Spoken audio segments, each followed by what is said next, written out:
Hi everyone, this is Marina from YPARD. So we are now live and ready to kickstart this exciting webinar on how to captivate your audience through powerful presentations. We are delighted to welcome the amazing team of TFF, Thoughts for Food, young innovators and entrepreneurs. We will share with you their own tips and tricks to become a great verbal communicator for people to buy into your projects. So I will shortly leave the floor to Erin, Jared, Lorena, and Edward. And thank you so much, guys, for being with us today. So we currently have 93 registrants for this webinar, so we welcome you all. And we have one technical tip we want to share with you. So you may already have seen on the right-hand side of your screen, you see a chat box. So there you can leave your questions anytime during the webinar, and then our TFF Pips will address your questions and comments during the Q&A session a bit later. So, all right, I think we are ready to start. So, Erin, Jared, Lorena, and Edward, the floor is yours. And enjoy. Thank you. Thank you. Jared, are you there? Yep. Give us 1 second as we pull up our presentation here. Awesome. All right. Well, thank you so much, and thank you for having us join in your webinar here. We're really excited.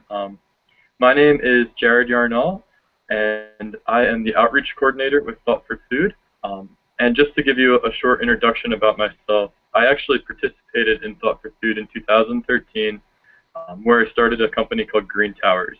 And with them, I created a lot of presentations for potential investors, for a lot of sales clients, and I also gave some presentations in some big regional events and conferences in our area. So I'm really excited to share some of my past experience with you. So Edward, if you could go to the start of my section here. Great. So we're going to start off this webinar by giving you a Thought for Food pitch. So this is the presentation that I have given to university students around the United States to get them excited about participating in Thought for Food. So I'm going to go through this, and it will be about maybe 7 minutes. And then afterwards, Edward, Lorena, and Erin are going to talk about structures of a presentation. So they will start with how to engage an audience. Who is your audience? They will talk about how to effectively use visuals in a presentation. And then finally, how to use storytelling to create a very meaningful and engaging piece of content. I do want to mention, so we are going to be more than happy to answer questions at the end of the webinar. So please, as questions come up, put them in the chat box on your right. We'd love to see some engagement here. And I'm going to begin with our presentation. I would encourage you, as I go through, a lot of this content is probably familiar to you. So instead of really listening and thinking about what I'm saying, I encourage you to listen to how I say it and why I'm saying it, because we want to show you why we created the presentation in this manner. So with that, I'm going to start. So the reason we are here today is to talk about where we will find enough food to feed 9 billion people. How will we feed 9 billion people by the year 2050? Now, this is a huge question, and there's no right solution to this. Instead, you really have to kind of break this down into some smaller challenges. And we have to realize that not one of us can accomplish this on our own. This is truly going to have to be a global effort. So throughout the course of this presentation, I'm going to focus on 3 different things. I'm going to focus on some of these challenges that encompass how we will feed 9 billion people, and some of the exciting solutions that we have seen come out of trying to solve this challenge. We are going to talk about what TFF is. Who are we? What do we do? Who do we support? And then finally, I'm going to share with you how you can get involved with Thought for Food, how you can be a next-gen innovator and really shape the system of our food. So go ahead to the next slide, Edward. Great. So I like to start off with this picture because it's provocative. As I've gone around the country, I've asked people, what does this picture represent to you? And by far the most common answer is, that's a genetically modified carrot. And for me, that's incredible, because that carrot is no more genetically modified than the carrots that you will pick up in your supermarket or in your grocery store. In fact, it's probably less so, because in our eyes, it's ugly.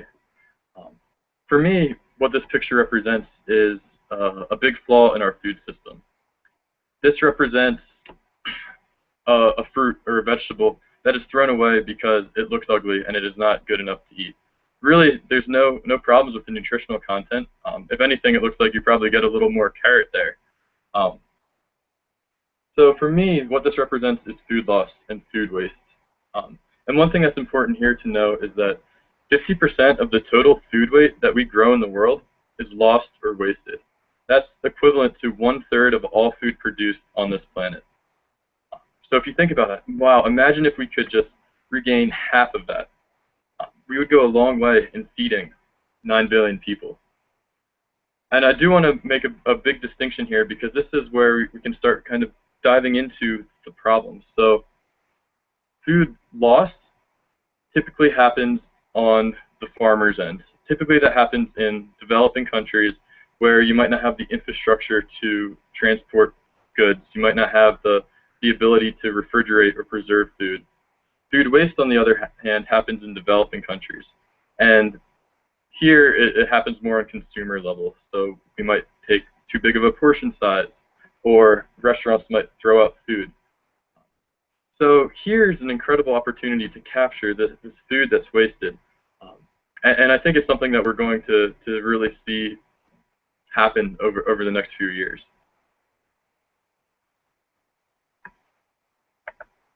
Go ahead, Edward.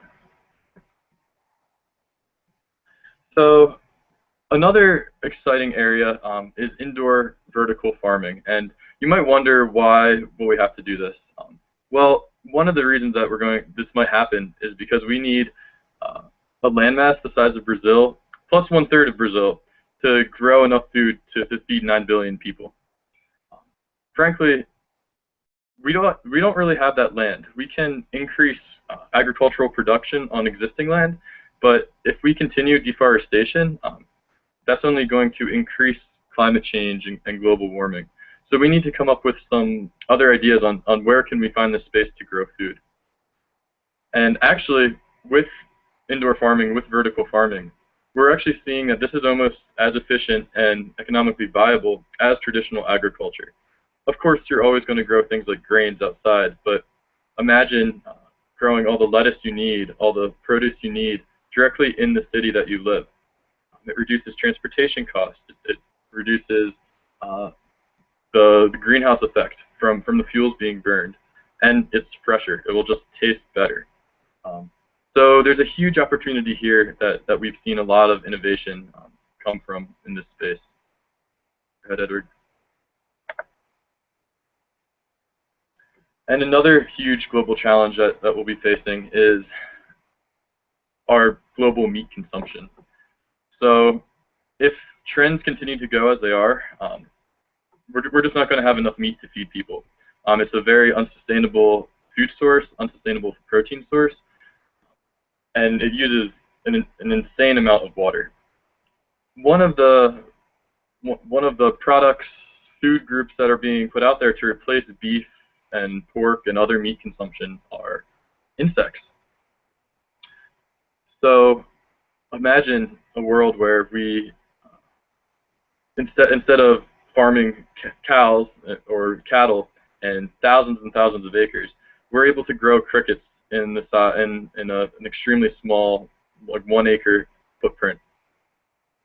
We just think that this could be an incredible innovation.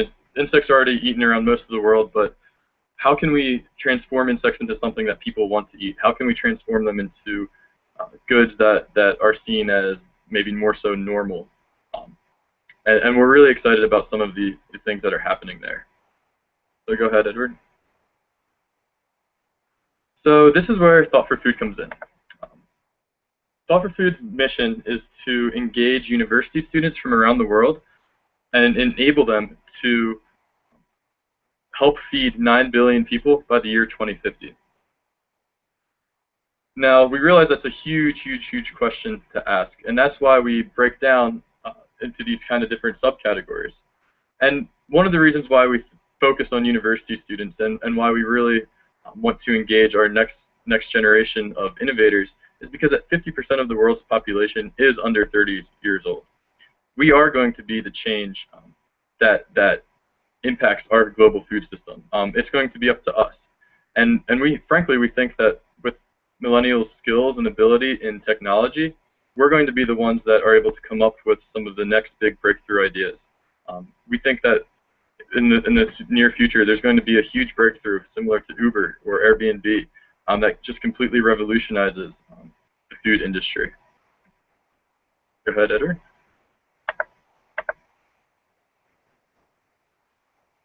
So this map represents kind of the global network of Thought for Food. So these are all those blue dots on the screen are past participants in the Thought for Food Challenge. Last year we had over 70 countries involved. This year we're approaching 90, which is extremely exciting. And one of the reasons that people from all over the world come in and want to join the Thought for Food network are for a few reasons. Well, one, we provide connections to expert mentors. Two, we can help you turn an idea or a question like, how can I reduce food waste in a grocery store? How can I make this a sustainable business model? How can I do this? We help you figure that out. And then three, we can also help provide seed funding and travel opportunities. So with that, you get to meet all these incredible people from around the world. Go ahead, Edward. So here's how you can join in this network. It's actually pretty simple. You sign up on our website, that's tffchallenge.com, and then you'll be prompted to go through a design lab. And this design lab helps those of you who might not have a solidified idea find that idea and turn it into a business plan. This helps take you from that idea stage to a tangible product or tangible solution stage. Next, after you go through the design lab, you'll submit your first pitch, and then from there, we'll take 10 finalists and take them to Zurich, Switzerland this year, where they will participate in something called the Startup Boot Camp.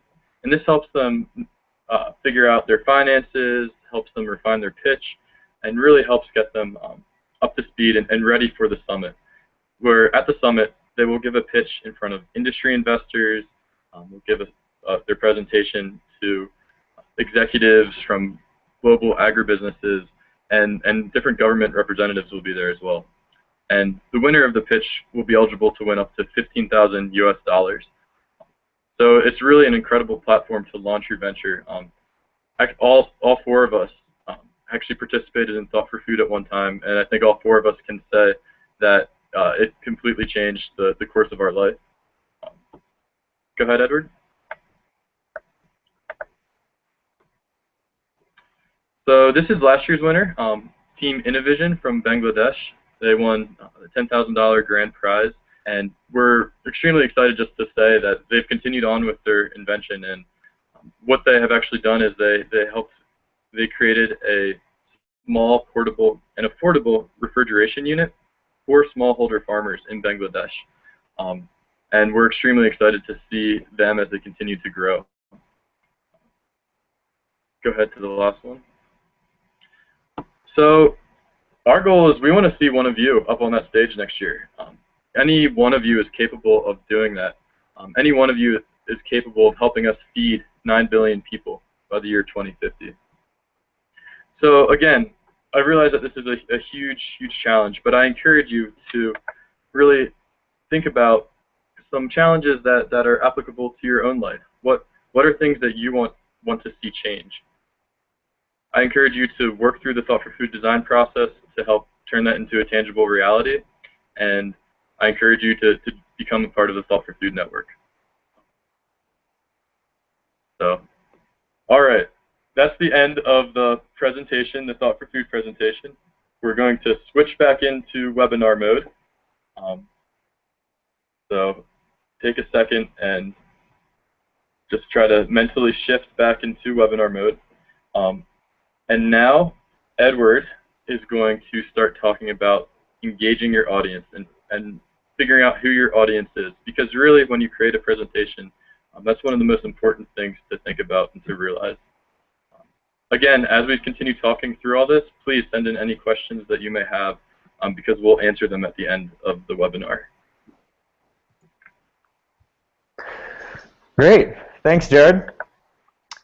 So my name is Edward Silva, and I did my undergrad at the University of California, Davis, which is where I'm calling from right now, studying international agricultural development.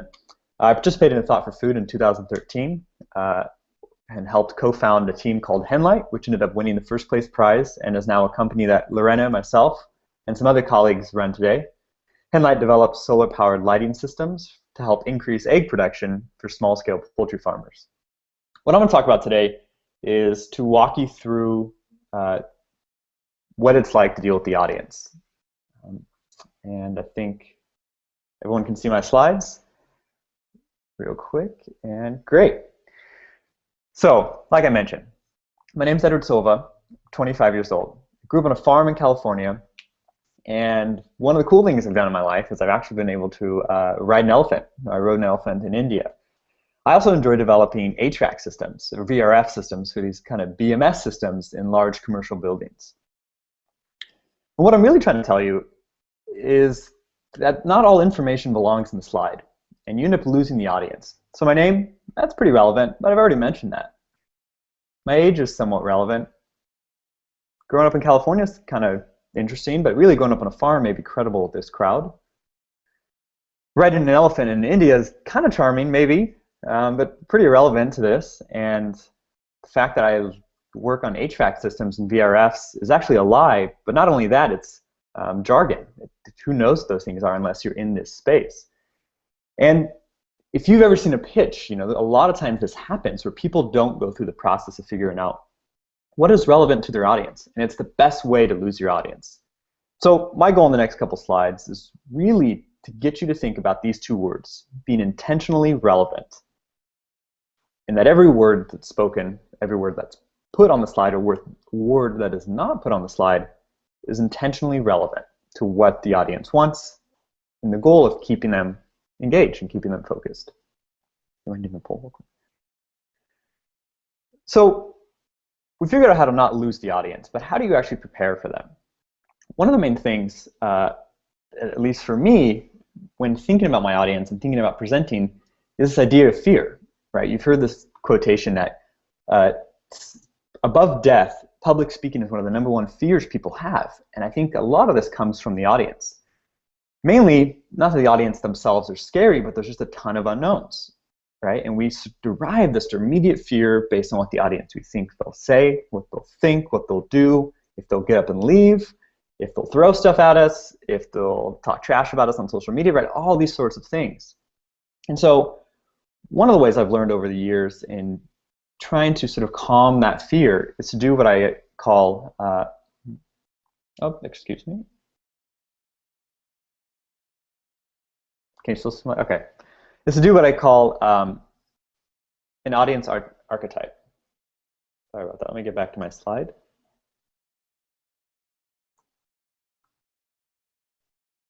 An audience archetype, basically.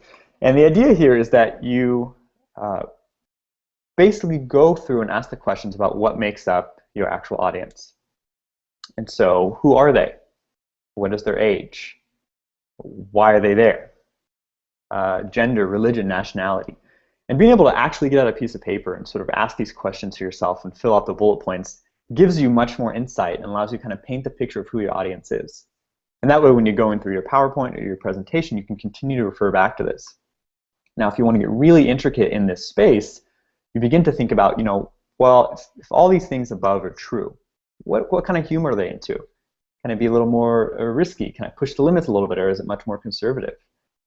What's their attention span like? If I was talking to a bunch of 55-year-old business executives, they would have stopped listening maybe 3 slides ago. But if I'm talking to people who are university students interested in presenting, maybe they're still listening. Or maybe not. Maybe I've lost you too. Hope not.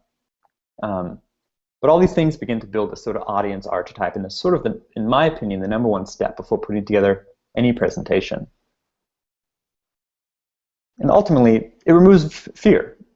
It removes the uncertainty and ultimately removes fear, allowing you to present better and sort of remove a lot of the uncertainty about your audience.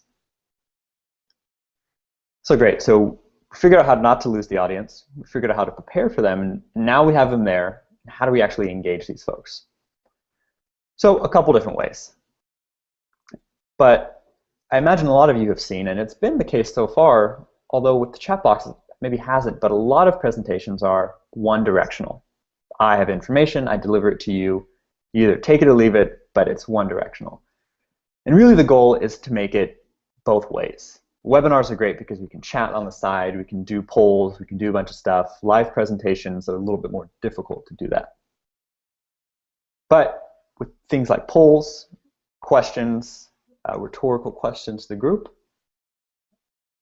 stories, which we'll talk about in a little bit, and jokes, all these sort of things begin to make presentations much more of a dialogue that just looks different than a conversation.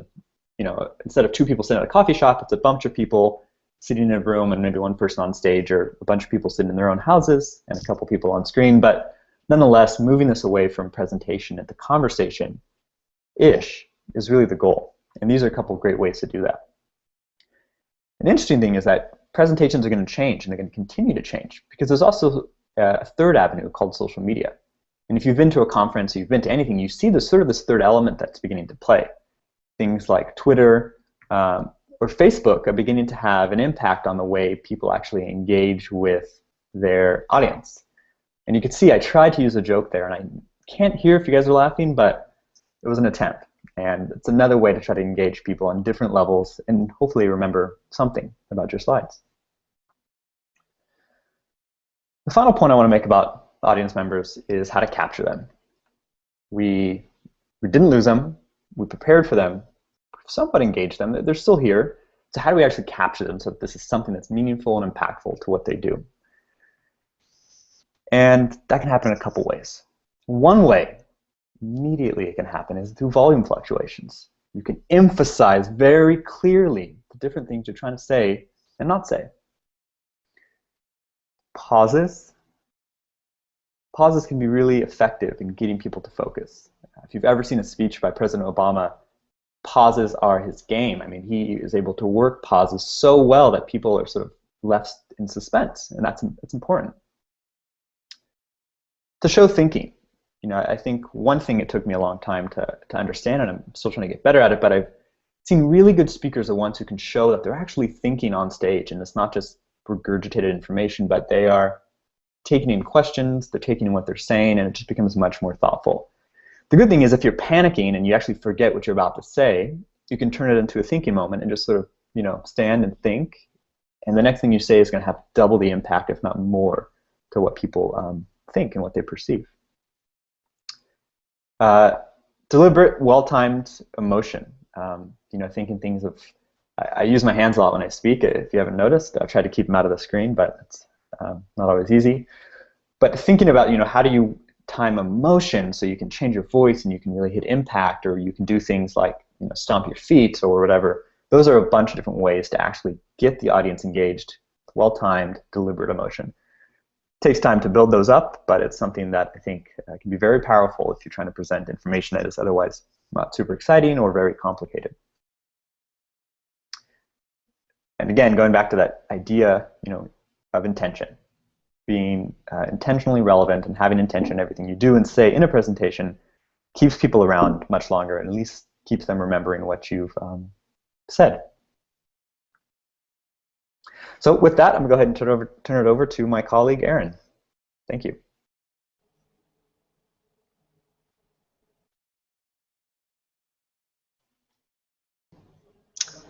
Hi, everyone. Thank you so much, Edward and Jared, for that very helpful information. Like Edward and Lorena mentioned, my name is Erin Ponsonby. I'm the community manager for Thought for Food. It is true that we did all 4 participate in Thought for Food, so we're a very close-knit community. We tend to stick around and never leave, which I think is pretty cool. So anyway, my topic of today that I would like to go over with you guys is how to employ storytelling techniques to make your presentations a little bit more engaging, effective, and to figure out how to structure the information that you're wanting to convey. So now that we've got some great ideas on how to interact with your audience, let's talk a little bit about this slide that you should be seeing on your screen now, I'm hoping. Yes, okay, great. So deciding in what order and how to frame the information that you want to convey can be difficult. Often we start with the facts, which of course are important, but by focusing only on the facts, your presentation will lack the context that tells your audience what they should do with that information or why they should care. And this is where employing some basic principles of storytelling can come in handy and help make your presentation more engaging. So if you think back to TED Talks you've really enjoyed, famous speeches in history, you'll find that many of them follow a very similar 3-part or 3-act structure. They have a beginning, a middle, and an end, or acts 1, 2, and 3, however you want to think about it. So act 1, or the beginning of your story, is the status quo. It's a quick reminder of how things are today. This is where you have the opportunity to connect with your audience by describing the world that they also exist in, understand, and can relate to. And then you have your first turning point, which you can see on the slide. And this is where you transition from Act 1 to Act 2. This is where you present what could be or the world that you're envisioning. And this is also sort of the central conflict of your story. It creates tension that you can then later resolve. So for example, at the beginning of this webinar, when Jared was presenting Thought for Food as our example, he started by telling us that by the year 2050, there will be 9 billion people on the planet, and that our current methods of production and consumption will not support this population. This is the world as it exists today. But here's the good news. You have the opportunity to change this and create a sustainable and food-secure future by entering into the TFF Challenge, the turning point, or the call to adventure, as it's also noted on the slide. And now we're in Act 2, or the middle of our story. So here's where you'll support and build the space between the world today and the world that you're envisioning. To do this, you might use the structure in the slide. So you would go back and give another example of how things are now, and then compare that with an additional example of what could be different or improved. Creating this comparison helps support your idea and continue to build that tension or conflict. Turning point 2 is your transition to the end, or Act 3 of your story. To alleviate this tension that you've created, you need to provide a clear call to action for your audience. But it's important to note that you don't want to just give them a to-do list. You also want to elaborate on how tackling this call to action is in their interest and can serve to make their lives better in some way as well. Going back to Jared's example, the call to action there was to sign up for the Thought for Food Challenge, and then develop your game-changing idea on how we will feed 9 billion by 2050. Taking this action not only has individual incentive, i.e. you have the opportunity for investment, travel, personal learning, but will also create the future that Jared, as the speaker, is envisioning and presented in Acts 1 and 2 of his presentation. So I hope you found that helpful, and if anyone has used this technique successfully in the past or can think of a really good example that you want to share with everyone else, definitely leave it in the chat box. Like, we'd love to talk about this more. And also check out Nancy Duarte. She's the person who's credited as a source. This image is her work, and she's a presentation designer and TED speaker, and has written extensively about how to communicate and present world-changing ideas in this format. So with that, I'm going to pass it over to Lorena, who's going to tell us a bit about using visuals to get your point across. Thank you so much, Erin. So we've given you a couple tools so far, hopefully, right? We now know how do you engage your audience in ways, how do you do research and prepare to talk in front of your audience. One of the tools that can help with your presentation is that storytelling piece. And then we also want to make sure that you're using some really strong visuals and you're getting to the point of the information that you want to get to. Bring my slide up. As you saw in Jared's presentation, there were definitely some facts that he threw out. He probably threw out maybe just a handful. And they were well spaced out. So it wasn't like he gave you a string of facts that you were expected to remember at the very beginning. There were different visual cues, and then they prompted a fact. And part of that, the reason we use facts is because we want to illustrate that a problem, we quantify that there's a real big problem. They can make a big impression on people. Oh my goodness, I didn't know that much food is being wasted.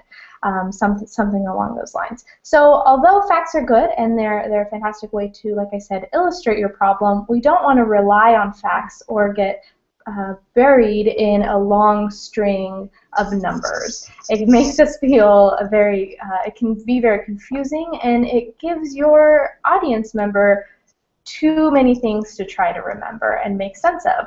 We can, especially if we're trying to process those numbers at the very beginning. We're saying, oh, okay, that's what's happening. I'm going to think about that. And then if we continue listing them off, there's not enough time to really let that soak in. So, like I said, we want to use facts, but be very selective about them. You know, going back to Edward's point earlier, is this intentional? Is this relevant? Think about, is your audience going to really, really miss out on very critical information if they don't know this fact? Then you may be able to include it. And I also encourage you to run it by someone. So when you're doing your presentation, you can say, hi friend who doesn't know about this industry or what I'm talking about yet. Does this fact make a point to you? Does this stand out? Is it important? And if they say, you can probably stick with some of the other information, then go ahead and drop it. I often see many people that are so committed to what's in their original PowerPoint or their presentation that they don't want to miss anything out. They have to hold on to it very, very tightly. And then at the end of the presentation, there's just way too much information to absorb. So keep it simple. Don't make your audience member feel like the person on the slide. 'Cause I think we can all relate. We've been in a presentation where that's kind of how we're feeling.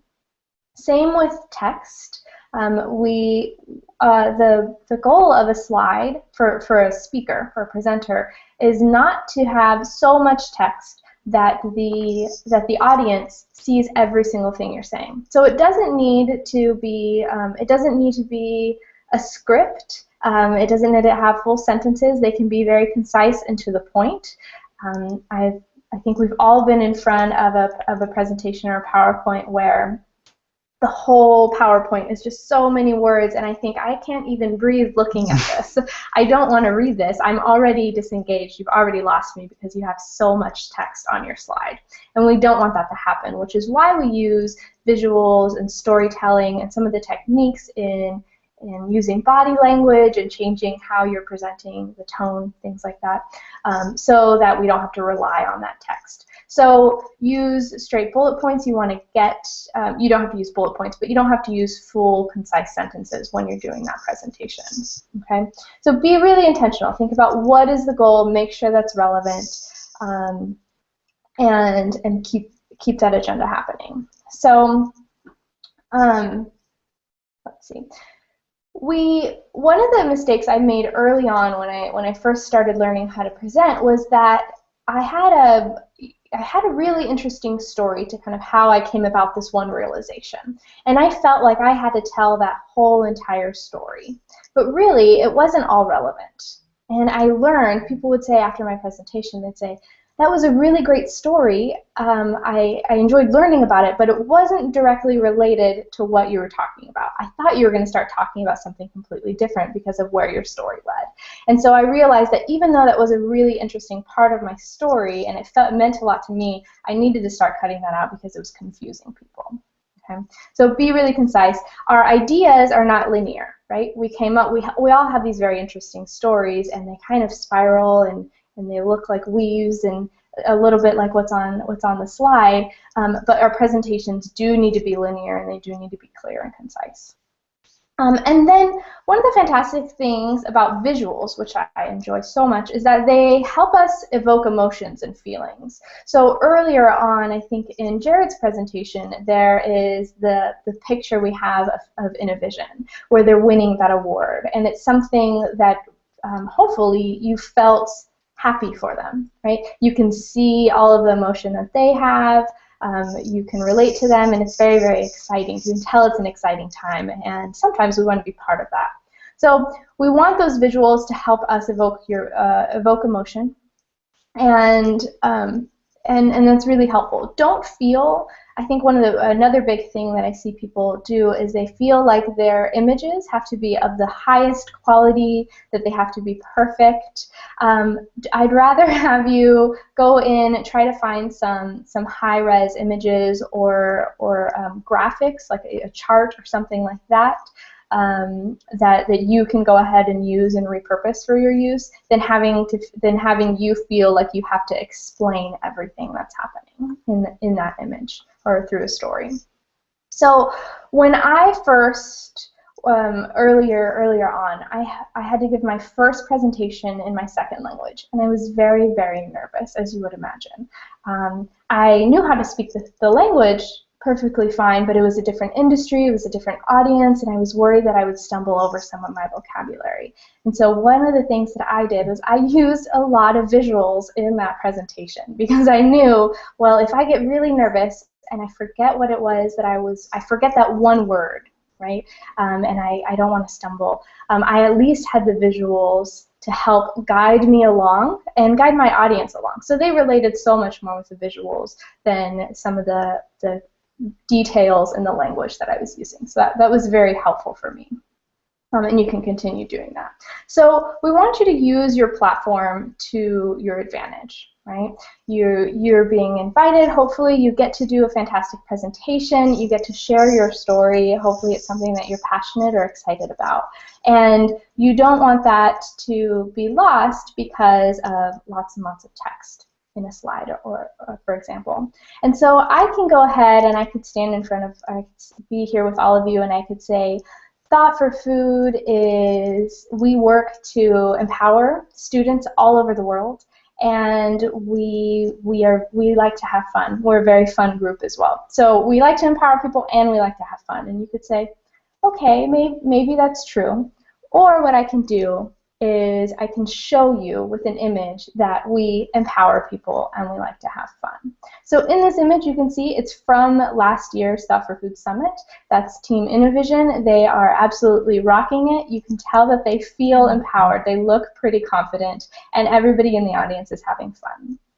So we may not always have access to these images, but we want to be able to help illustrate our points with these fantastic visuals. So when possible, show that you do what you can say you do. Don't just say it. Okay. We're happy to, I know I went through that pretty quickly, but I'm happy to answer questions. So if you have any questions about kind of guides for visuals, please put them in that chat box and then we'll answer them afterwards. Okay. And then Jared's going to talk to you on one of the final points for preparing and executing a powerful presentation. Thank you. Awesome. Thank you, Lorena, and thank you, Edward and Erin. You guys rocked. Good job. So I just wanted to chat a little bit about practice and how to prepare for a presentation, because really, you know, we can say all of these things here, but unless you can do it yourself, it's not going to really be that useful. So just to kind of recap, I went through the presentation. I went through the Thought for Food presentation here, Edward then talked about finding out who your audience is and helpful tips to engage with that audience. Erin talked about how to use storytelling and how to craft the presentation to get to the point where you want to get. And then Lorena just spoke about using visuals and using content to help support your presentation and to help make it something that people remember. So some of my tips on how to create a presentation that encompasses all these things is, first and foremost, get out a piece of paper, get a pen, and draw a map. Just like how Erin on her slide had that map kind of going through the mountains and valleys, draw that on a piece of paper and write down where you want people to be.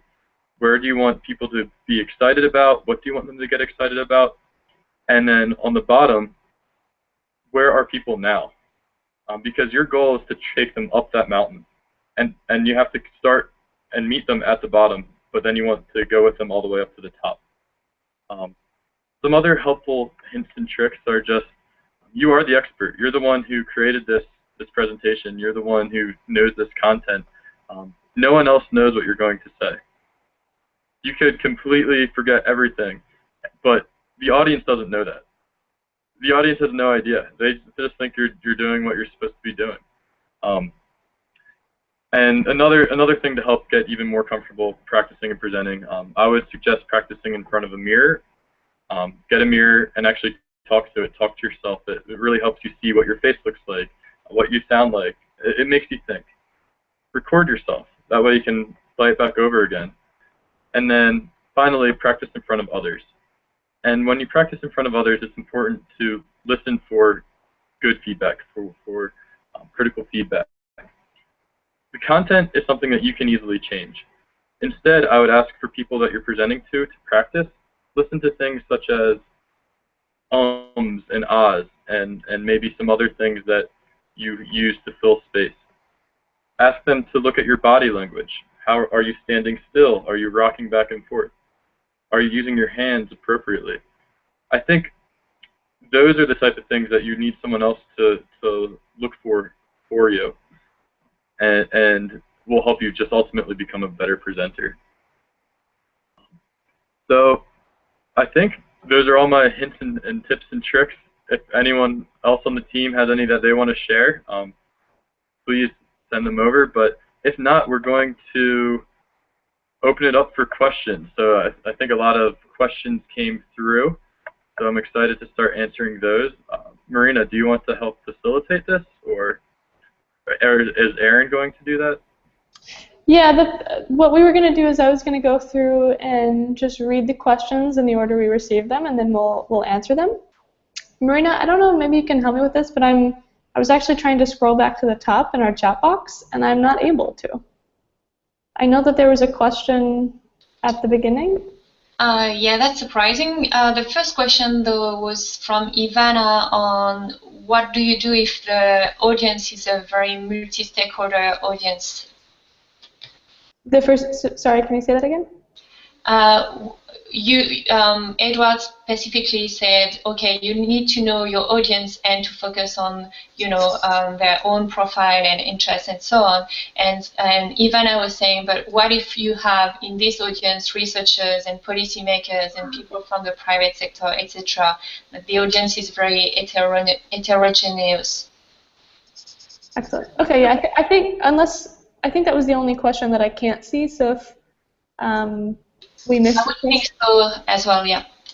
Okay. So if we miss your question, please feel free to put it in the chat box again. But for now, I think Edward, do you want to go ahead and address this one? Yeah. Great question, and super relevant, because I don't know if I've ever pitched to a room of exactly sort of the same type of people. So I think one of the ways I do it is you begin to do this archetype, and I would do it of the different people you think you're going to be in your group, and then all of a sudden, I would build a Venn diagram and see where the overlaps are. And that overlap, that's where I think you can derive a lot of the jokes that are going to be open to a lot of the groups, a lot of the stories, So for example, I've pitched to a room where I had a lot of old business execs, and I've had a lot of young university students. Total different, right? Different salaries, different budgets, different way of life, different day to day. But some of the things is they're both pretty ambitious. They're both looking to try to get ahead.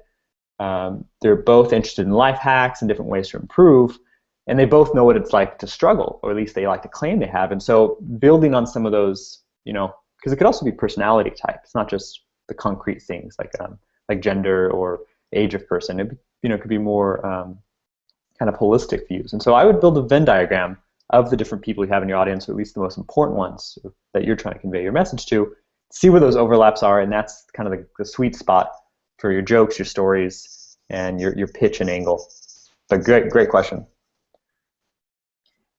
If you're delivering really different type of content. So if you're trying to educate someone on something, right? So maybe you're making a pitch for your own business and you're saying you're trying to go through the details of what that business looks like.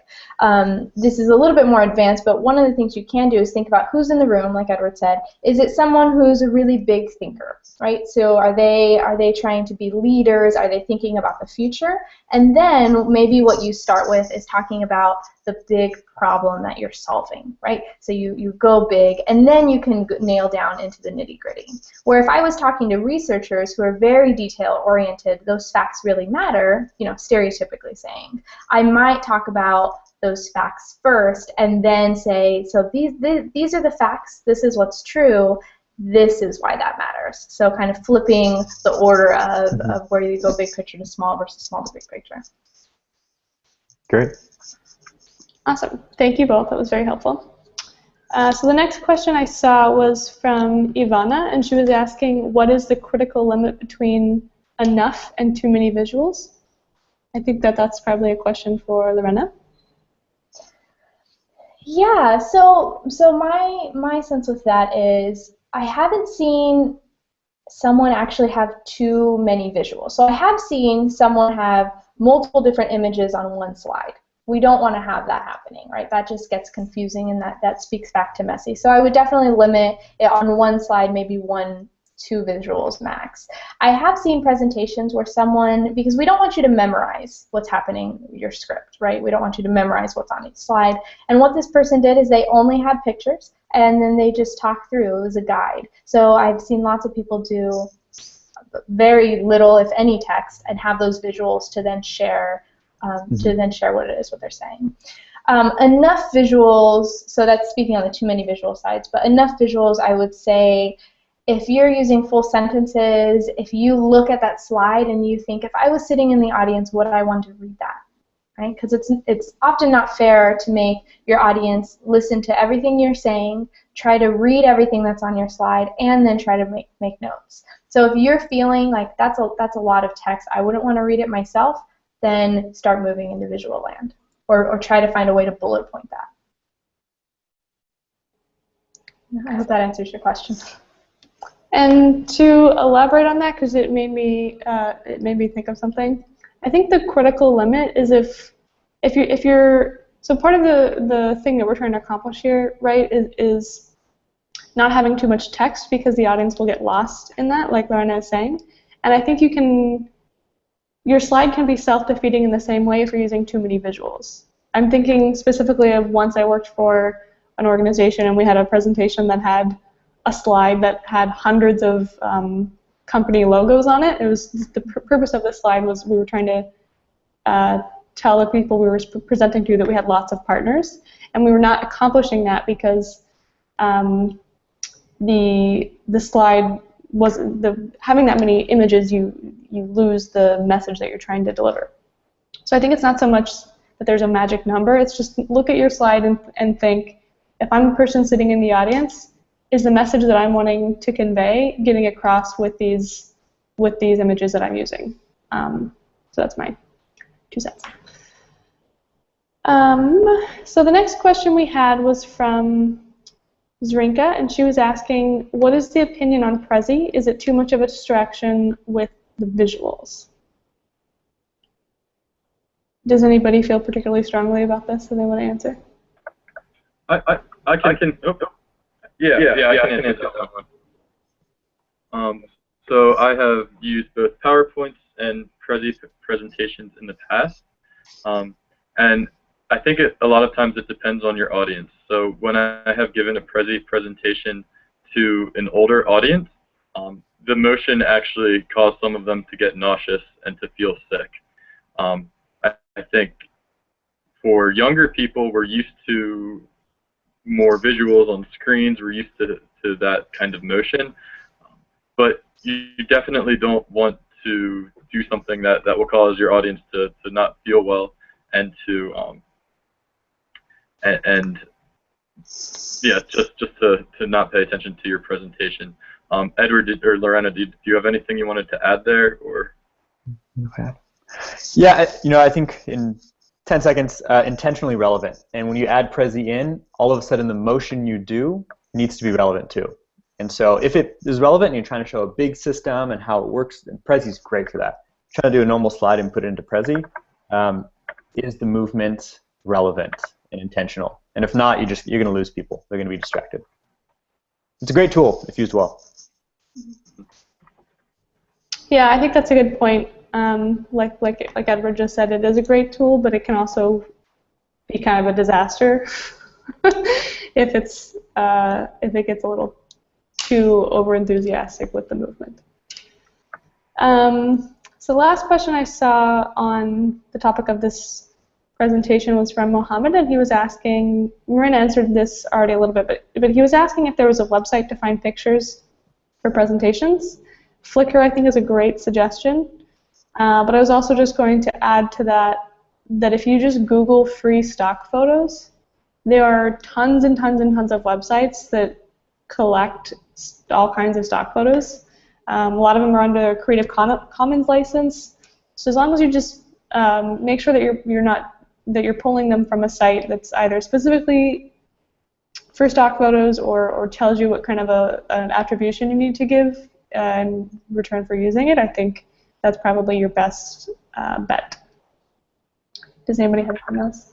On more filters, when you do a Google search, you can look up more filters, and you can look for labeled for reuse, and then either with or without attribution. So, and I was saying something that can be repurposed, you would just search for ones that can be reused without attributions. Mm-hmm. Excellent. And I just posted.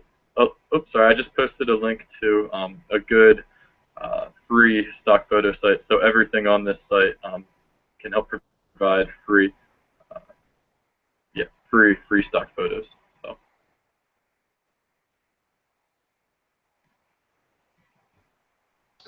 Okay. I'm looking to see. Oh, cool. Thanks for posting that, Jared.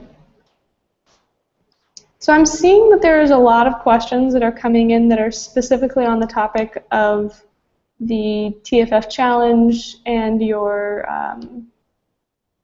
submissions. I think maybe what we'll do,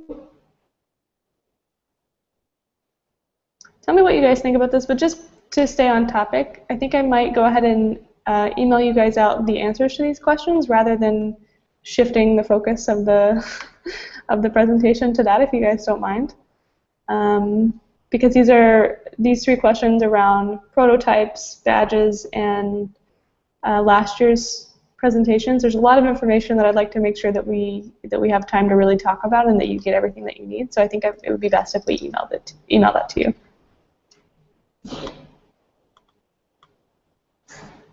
But feel free, if you have more questions about that, leave them in the chat box and I'll include it in my response when I email it out to you guys.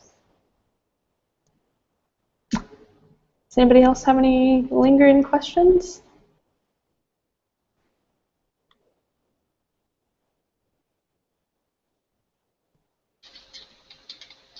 All right, so if there is no further questions, I think we will just wrap up.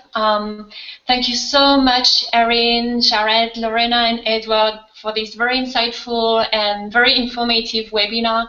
And I do hope you all really enjoyed your time and know more about the magics of how to captivate your audience. I do think that now what we need is practice. And really, we want to thank you for being here today. At the same time, just know that the webinar was recorded and will be available on YPARD YouTube channel very shortly. So if you want to watch it again, that's possible. And also, we shall send you a very short survey to assess how useful this webinar was for you. So please, if you can provide us with some feedback, that's the best way for us to be able to address your specific needs the way you want it. So we look forward for your feedback. So bunches of thanks to all of you. Thank you so much, TFF Peeps, and thank you to all of you. I will stop the broadcast very soon. Thank you. Thank you.